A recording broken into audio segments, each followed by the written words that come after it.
अस्सलाम वालेकुम वरहमतुल्लाह। Dear students, मैं उम्मीद करता हूँ आप सभी खैरियत होंगे।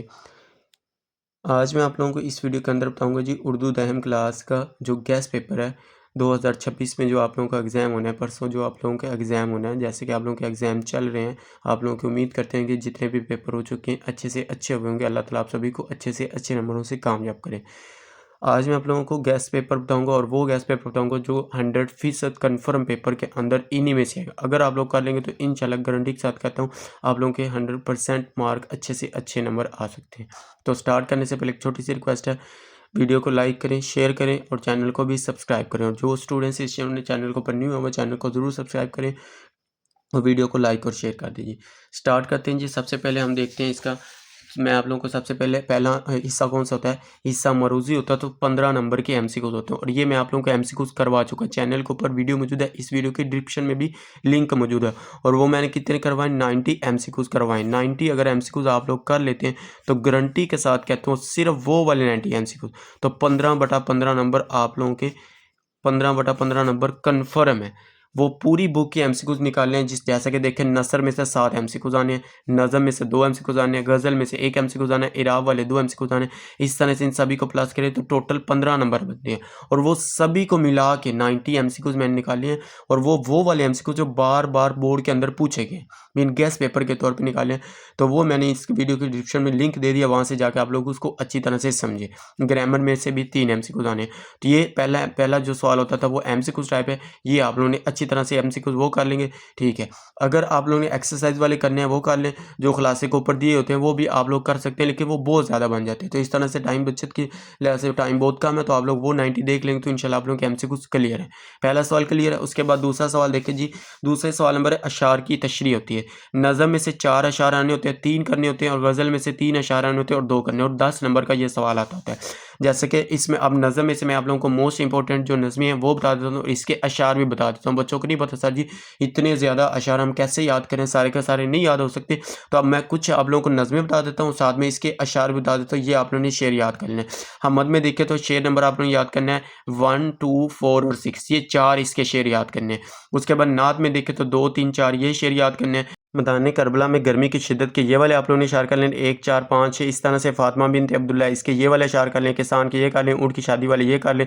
उसके बाद ये लास्ट वाले जीवे जीवे पाकिस्तान के अशार ये 3 कर लें। ये थे जो नज़म में से अशार, नज़म में से जो नज़में हैं इनके बताएं हैं। ये आप लोगों ने अच्छी तरह से कर लें, इंशाल्लाह गारंटी के साथ कह रहा हूँ इन्हीं में से ही आप लोगों के शेर आने हैं। तो ये कर लेंगे तो इंशाल्लाह आप लोगों के शेर वाला भी पोर्शन ये क्लियर हो जाएगा। 4 आएंगे से 3 इनमें से। उसके बाद गज़ल देखें तो गज़ल में से देखें तो गज़ल वाले आगे देखें, ये माल गोदाम रोड ये वाला भी आप लोगों ने इसी के अंदर गज़ल वाले आगे पेज पे लिखे हैं। तो गज़लें में से ये देखें तो ये वाले हैं जी, ये 3 से 4। अब देखिए पहले नंबर पे ये हसरत मोहानी की गज़ल नंबर 1 है, इसके आप लोगों ने ये शेर कर लेने, इसके वाले के शेर नंबर ये कर लेने, उसके इस वाले के ये शेर कर लेने। ये 3 गज़लें बस इन्हीं में से आप लोगों ने ये कर लेंगे तो इंशाल्लाह आप लोगों के ये भी क्लियर हो जाएंगे। उसके बाद सवाल नंबर 3 जो होता है नसर पारों की तशरीह, इसमें से देखें तो नसर पारों की तशरीह जो होती है ये 2 पैरे आते होते हैं, 2 पैरे आने होते हैं और 1 पैरा हाफ में से मीन जो पहली आधी नसरें आधे सबक होंगे उनमें से 1 पैरा आना होता है, और दूसरा पैरा होगा, दूसरा पैरा जो आखिरी वाले सबक होते हैं उनमें से आना होता है। तो इसी तरह से इसके जो 2 नंबर होते हैं तशरीह के, इस तरह से आगे मुसन्नफ़ और सबक का नाम लिखने का 1 नंबर होता है। मुसन्नफ़ का नाम आधे नंबर का होता है, सबक का नाम भी आधा नंबर होता है। मीन अगर आप मुसन्निफ़ का नाम लिखेंगे सिर्फ आप लोगों को आधा नंबर दिया जाएगा, सबक का नाम लिखेंगे फिर आप लोग को पूरा नंबर दिया जाएगा। इस तरह से ख़त कुशीदा अल्फाज होते हैं कि मानिए इसके भी ये 4 नंबर होते हैं। तो इस तरह से आप लोग ये सारे मिलाएंगे तो ये टोटल 10 नंबर का ये भी सवाल आता होता है। उसके बाद अहम तरीन सबक। अब अहम तरीन इसमें से बच्चों को पता नहीं चलता कि सर हम किस में से नसरों के पारे की तशरीह करें। तो ये मैंने ऑलरेडी आप लोगों के साथ शेयर भी किए हुए हैं, कुछ आप लोग यहाँ से देख रहे हैं। मिर्ज़ा सईद देख लें, उसके बाद परस्तान की शहज़ादी है, नज़रिया पाकिस्तान है, अली बख्श है, नाम वाली माली। तो ये वाले आप लोगों ने 4 से 5 सबक याद कर लेंगे तो इंशाल्लाह इन्हीं में से ही पैरा बन के आएगा।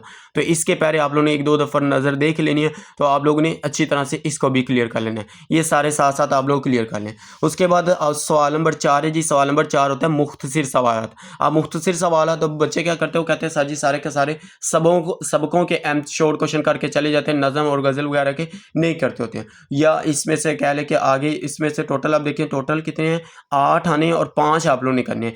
5 नसर में से आने और 2 आप लोगों को किस में से आना है, 2 आप लोगों को नज़म में से आने और 1 सवाल किस में से आना है, गज़ल में से आना है। 1 सवाल गज़ल में से, 2 नज़म में से और 5 नसर में से, सबक जो दिए होते हैं। 5 और 2 7, 7 और 1 8 आएँगे, 5 आप लोगों ने अटेम्प्ट करने हैं। तो कोई से 5 करने होते हैं। आप लोग अगर ये नसर वाले अच्छी तरह से कर लें तो आप लोगों के 5 क्लियर हो, क्योंकि ये मशक में से ही आते होते हैं। जो ऑलरेडी जो दिए हुए हैं ना मशक वाले, उन्हीं में से ज़्यादातर आते होते हैं। ये सवाल नंबर 4 भी आप लोगों का ईज़िली क्लियर हो जाएगा और ये भी 10 नंबर के सवाल होता है।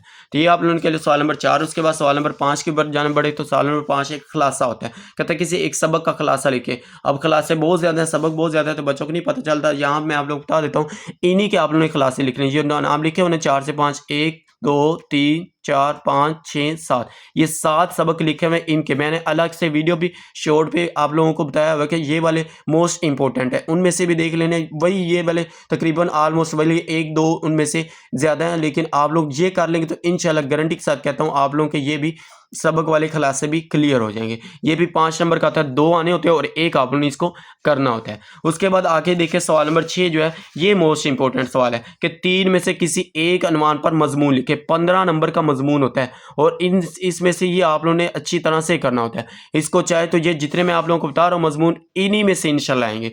अगर इनको आप लोग अच्छी तरह से रट्टा लगा लें तो आप लोगों के 15 में से तकरीबन 12 और 13 नंबर कन्फर्म है। 15 भी आ सकते हैं, लेकिन अच्छी तरह से कोटेशन भी आप लोगों ने साथ में हेडिंग करनी होती है। जैसे कि अल्लामा इकबाल, आज आप वो कौमी हीरो पूछ ले तो कौमी हीरो हमारा अल्लामा इकबाल के आप लोग इसके ऊपर लिख सकते हैं। अल्लामा इकबाल के जो आप लोगों को अशार आते हैं वो भी शेर इसके अंदर आप लोग लिख सकते हैं। इस तरह से कोई और कोटेशन वगैरह आती है वो भी लिखी जा सकती है। कायदे आज़म है, उसके बाद मेहनत की बरकतें हैं, वक्त की पाबंदी है, यौम आज़ादी है, मुहिबुल वतनी है, मोहसिन इंसानियत है, या वालिदैन के साथ सलूक है। तो ये 10, ये कितने हैं जी, 1 2 3 4 5 6 7 8, 8 मजमून है। अगर ये आप लोग कर लेंगे, गारंटी के साथ कह रहा हूँ, गारंटी के साथ इन्हीं में से ही आने हैं, 100% गारंटी है, इनमें से ही आएंगे। उसके बाद सवाल लास्ट वाला जो सवाल होता है जी, सवाल नंबर 7, इसमें से आपको एक इबारत पैराग्राफ जिसको गौर से पढ़ने के बाद नीचे दिए गए सवालात के जवाब देखें। अब बच्चे परेशान हो जाते हैं। आप लोगों ने पहले इसको नहीं देखना होता, आप लोगों ने सबसे पहले सवालात देखने होते हैं। सवाल देखें, उसके बाद आप लोगों ने पैरा देखना है। सवाल अच्छी तरह से पढ़ें, पैरे के अंदर ही जवाब मौजूद होते हैं। थोड़ा सा सोचें, थोड़ा सा इसको उसके ऊपर गौर करें, इसके आंस किस तरह से बन सकते हैं, उसी के अंदर आंस मौजूद होते हैं। अगर आप लोग उसको अच्छी तरह से 1 2 दफा, पैरे कहाँ से आने, बच्चे परेशान होते हैं, सबकों में से आते हैं, किसी नहीं, जो लास्ट पे आप लोगों के क्लास के ऊपर दिए हुए हैं उन्हीं में से आने हैं। 10 15 दिए हुए हैं, वही आप लोग कर लेंगे इंशाल्लाह, वही आप लोगों के 10 नंबर इजीली क्लियर हो जाते हैं। और हमेशा याद रखें, पेपर में बहुत इजी आ रहे हैं। अब देखिए जितने भी पेपर आप लोगों के हो चुके हैं ना, सारे के सारे पेपर बिल्कुल आसान आ रहे हैं। जैसे कि आज केमिस्ट्री का पेपर था, केमिस्ट्री का भी बिल्कुल आसान पेपर बन के आया हुआ था। तो ये आप लोगों ने अच्छी तरह से कर लेने सारे के सारे। मैंने आप लोगों को गेस्ट पेपर के तौर जो आप लोगों को बता दी, इंशाल्लाह इन्हीं में से आएंगे। कमेंट्स बॉक्स में इंशाल्लाह लिख दें और इंशाल्लाह कहने से सारे काम भी आसान हो जाते हैं जी। उम्मीद करते हैं आप लोगों को वीडियो अच्छी लगी। अगर वीडियो अच्छी लगी तो वीडियो को लाइक करें, शेयर करें, अपने दोस्तों के साथ इसका लिंक शेयर करें ताकि उनका भी फायदा हो सके। और जिन स्टूडेंट्स ने अभी तक चैनल को सब्सक्राइब नहीं किया वो चैनल को ज़रूर सब्सक्राइब करें और वीडियो को लाइक और शेयर करें जी। ओके जी, मिलते हैं नेक्स्ट वीडियो में। दुआओं में ज़रूर याद रखिएगा। अल्लाह ताला आप सभी को हामी नासर हो और सभी को अच्छे से अच्छे नंबरों से कामयाब करे जी। Okay, thanks for watching this video. अल्लाह हाफिज़।